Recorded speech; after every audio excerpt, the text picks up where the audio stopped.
Greetings. This is Rick Walters, Director of Corporate Social Responsibility for the pension boards.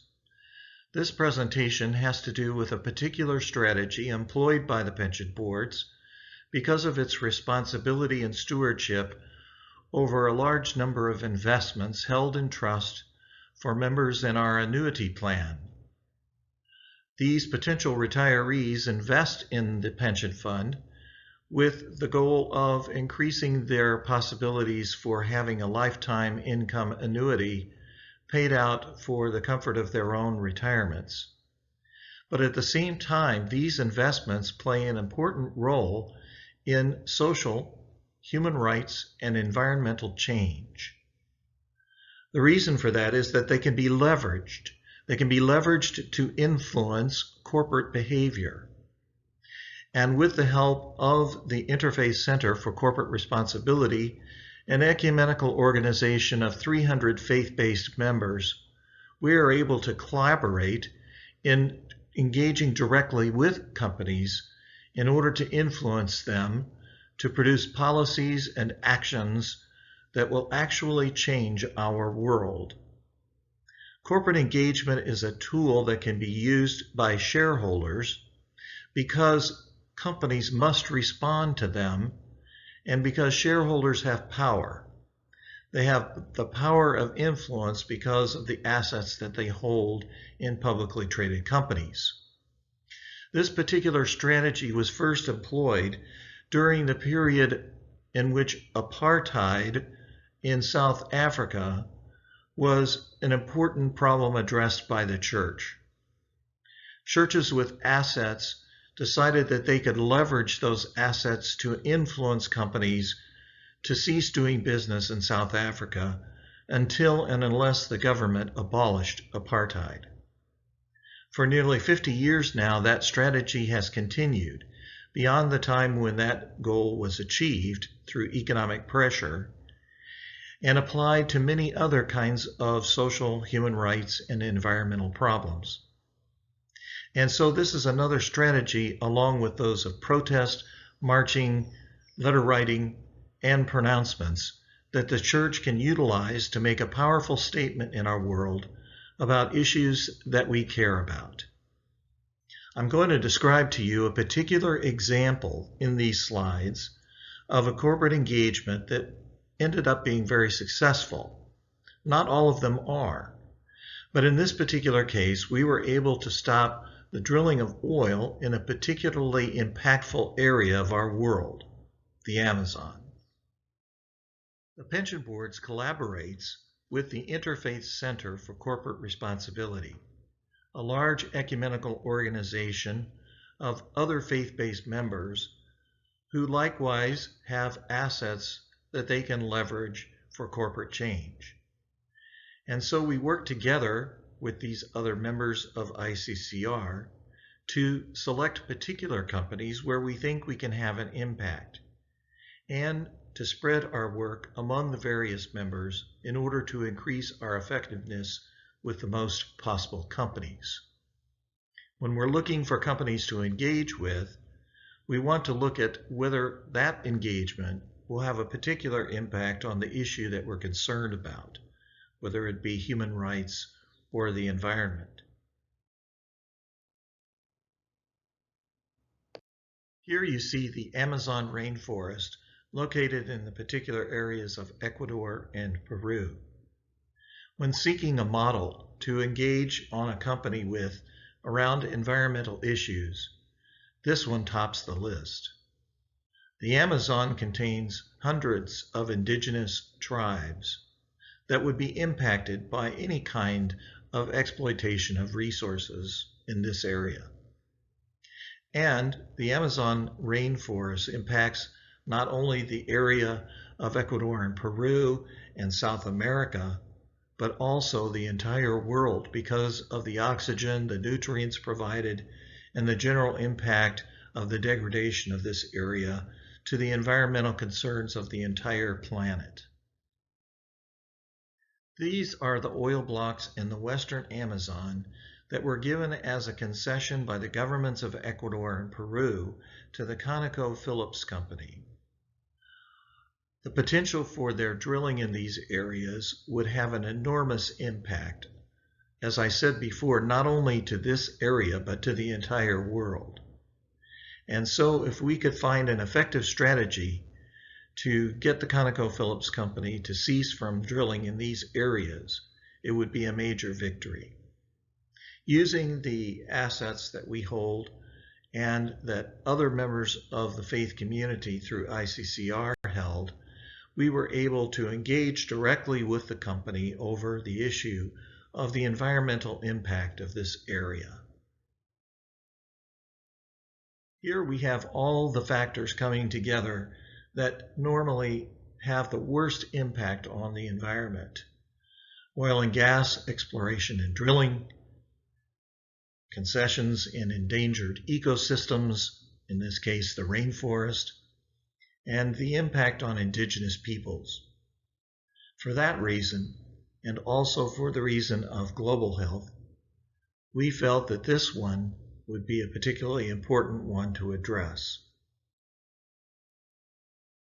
If you're going to ask an oil company to cease production in a particular area, one way is to find a strategy that is tangential, but enough to stop them from doing so.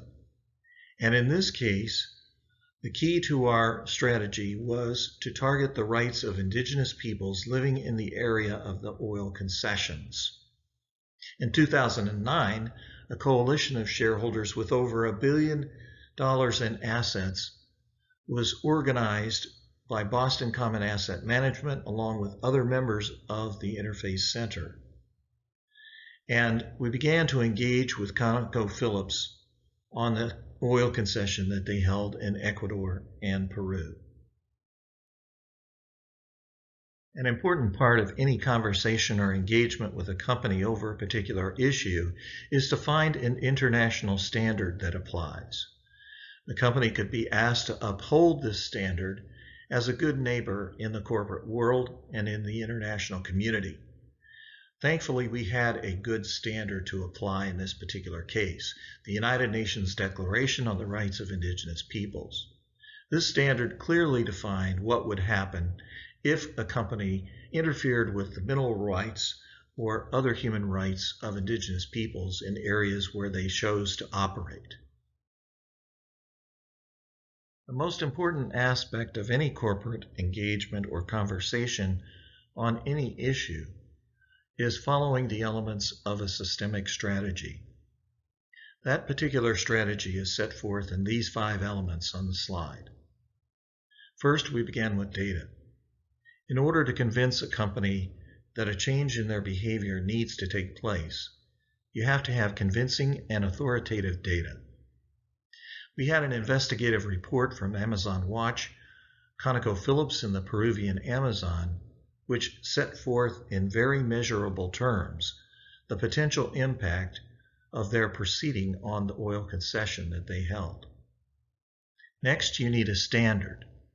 As I said in the previous slide, we had the rights of indigenous peoples, a standard set forth by the United Nations and adopted by the United States government. But we had a further standard in the form of what is called FPIC, or Free Prior Informed Consent. In other words, the company would need to obtain the consent of the indigenous tribes in the areas where they wanted to work in order to proceed with that work.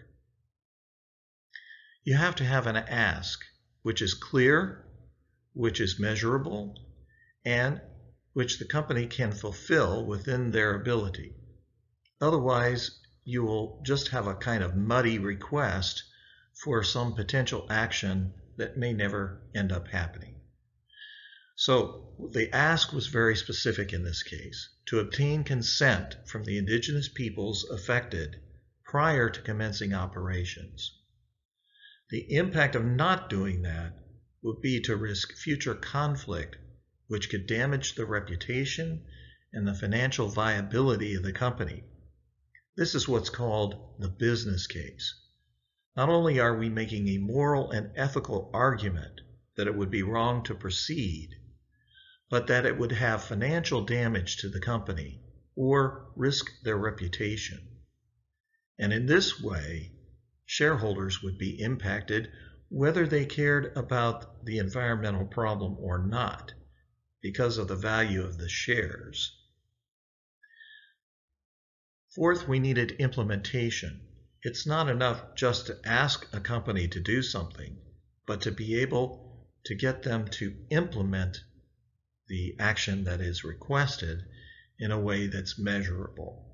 And the particular way of doing this usually is to make managers within the company responsible and accountable for implementing the request that we are making. In this case, to obtain consent from the indigenous tribes.